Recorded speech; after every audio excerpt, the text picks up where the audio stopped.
అలాగే మనుచరిత్ర ప్రారంభం చేస్తూ అల్లసాని పెద్దన గారు శ్రీవక్షోజ కురంగనాభమదపై జన్నొందలంబోదరాదేవింతత్కమలా సమీపమున ప్రీతిని నిల్పినాడు ఎనంగా వందారు సనందనాది నిజభక్త శ్రేణికింతూచురా జీవక్షుండు కృపార్థు చేయు శుభదృష్టిన్ కృష్ణరాయాధిపున్ అంటూ శ్రీకారంతో అల్లసాని పెద్దన గారు మనుచరిత్ర ప్రారంభం చేశారు.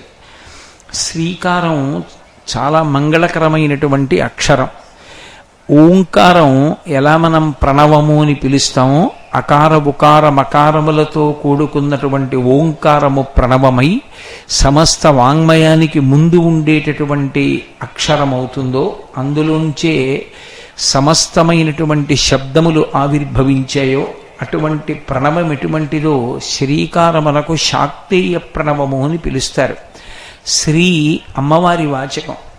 అందుకే అమ్మవారి గురించి చెప్పినటువంటి సూక్తాన్ని శ్రీ సూక్తము అని పిలుస్తారు.